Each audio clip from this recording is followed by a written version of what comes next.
was first starting my business, everybody wanted help with their resume for free. That was one of the most deepest, hardest type of work for me. Not that I don't love it, and it's good, but it's a deep work, writing, digging into somebody's background, making sure that their document is very good and powerful. And so I figured out really quickly that that was not something I could do for free. Now, what could I do for free that was maybe, I loved it. It's giving me energy. It maybe even helps more people than one little resume touches, right? And so thinking about and brainstorming, what are those things that fit in the free bucket for you? And some of them are kind of easy, right? It might be giving webinars or holding a Q&A, which I've seen a lot of you do. I love Q&As, right? As long as people show up, which can be the challenge with a Q&A. But those can be great ways to fill your cup, to see what's going on in the market, and to help people all at the same time. You just want to make sure that you've got that boundary set. What's the time limit for the kind of Q&A? And I'll even have people jump one-on-one in a Q&A, and I'll help them one-on-one for the time that's allotted because I already had that time on my schedule. So those are things that we can do for free. And feel free to share your other ideas. What are you doing? What are you feeling good about that you might be offering your help to people who need it right now? Obviously, all the content that we share is a great way to help people for free. And a lot of times, if I get a question in, I'll answer that question on a live stream like this and then send the person the link. Here, I answered your question that you had sent me, not just, in an email, but in this Q&A session, and here's maybe the sample or whatever that went along with it that I was answering the question. A lot of people are doing some kind of drip course or daily motivation, or here's an email course for job search that it's fairly easy to set up. It's scalable, so you can send it to a lot of people. And you could offer something like that for free or for low cost, depending on the model you want to offer. We're going to talk about low cost stuff here in just a minute. And maybe you've got some kind of download that you've created that you could give away for people to help them out. And you maybe had that behind a gate where people had to enter their email, and now you're going to give it away for free. Those are all things that we can do to just help people out and do it in a way that is scalable and energy wise fits what we want to do. So if you've come up with other ideas or you see other people that are doing things that you think, hey, I could do that too, it's a great place to plug in. What we don't want to do is do that when we're coming from a place of have to, or where it just doesn't feel good. If it doesn't feel good, it's probably not right. Now, when we think about this for ourselves, it can feel like there's all this pressure.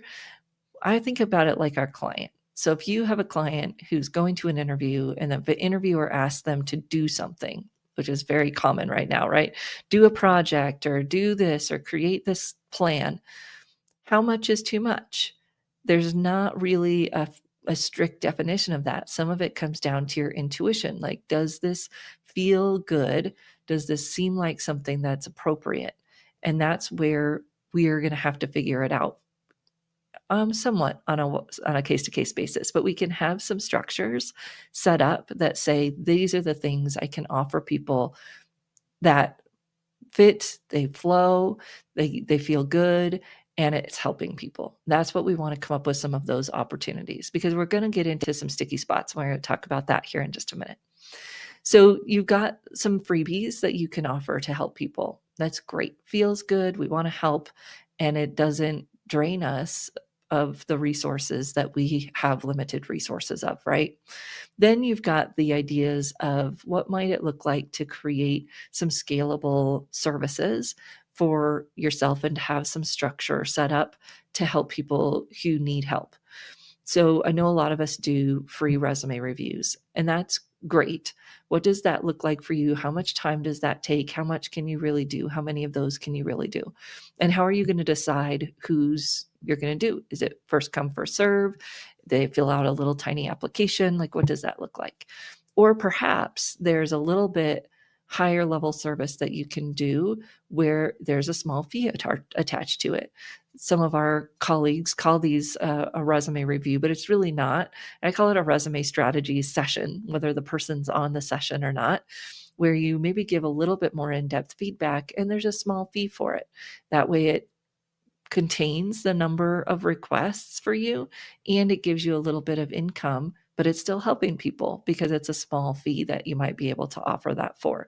I love to do those via video. So I'll do a screen share video, Loom, or I use Camtasia, and I'll do a video where I'll actually walk through some things. I might make some slight adjustments to their resume while I'm going through it.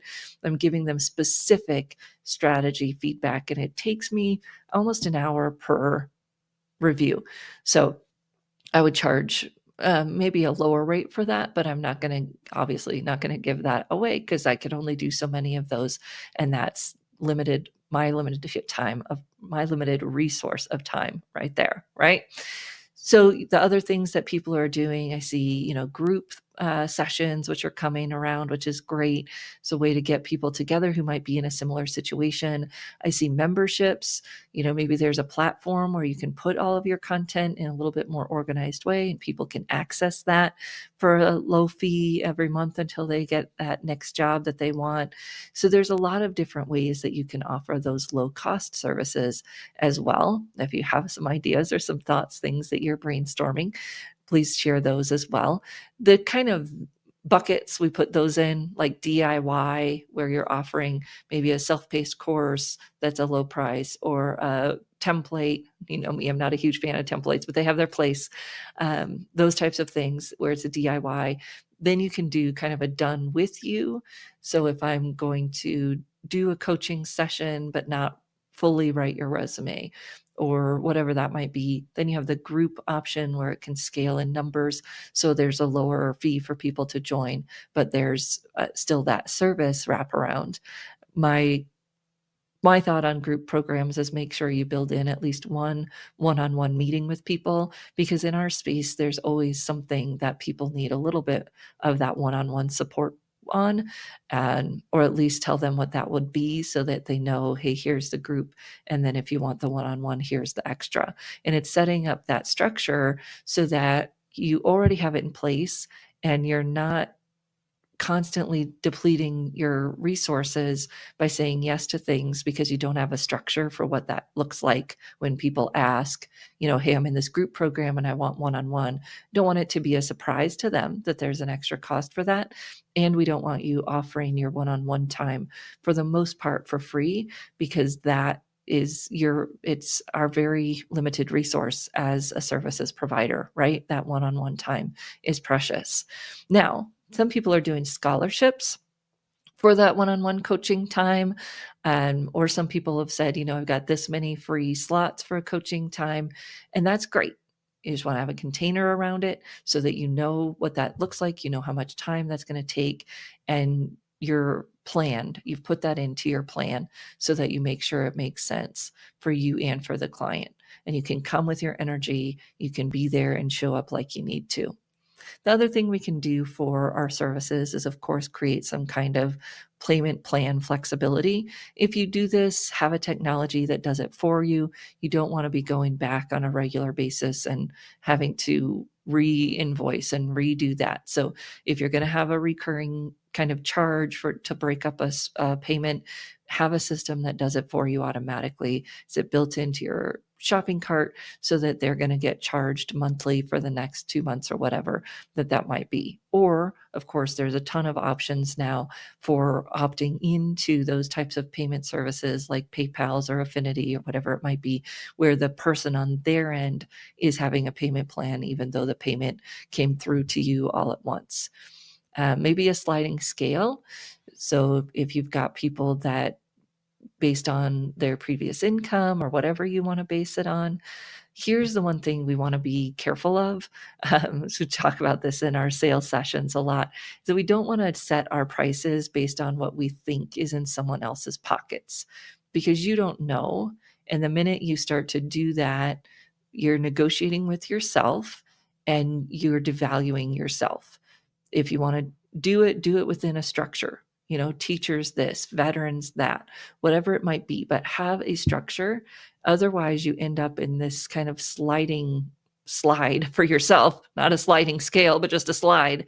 And suddenly you're feeling like you don't have enough resources to keep doing what you need to do, or to take care of what you need to take care of as well. So we've got to find that balance, and a lot of it's going to come with structure and kind of scaffolding, but having those boundaries set just like we coach our clients to do. And we want to make sure we do that for ourselves. So the last piece is that you want to have some messages ready to go when people ask for those common things they're going to ask for.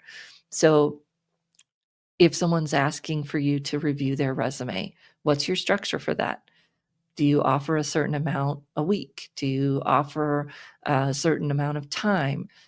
Is there a small charge because you're doing it this way? Whatever it might be, but set up a structure for yourself that you will stick to based on how much time you have, how you have set up your hours, so that you're not working yourself to the nth degree, and just to make this happen right now, really for other people, right? Which is great, but we can only help like that for so long, and then it's not gonna work long term.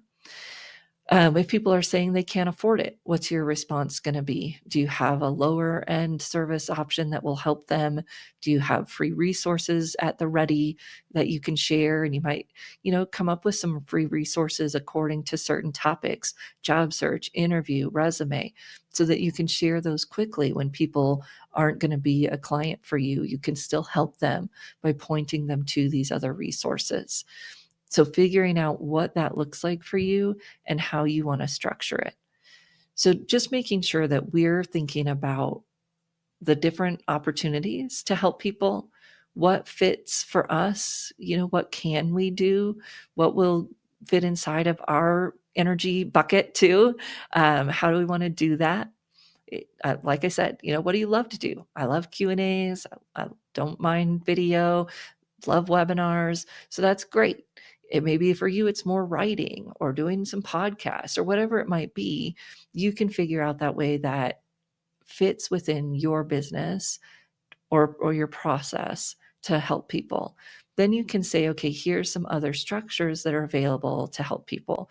I answer questions on this fee structure per month, or I have this membership, or whatever it might be, that can be those smaller offers available to people, so you can keep your train running, and you can help people do the same. I love your heart. I love that we all want to serve.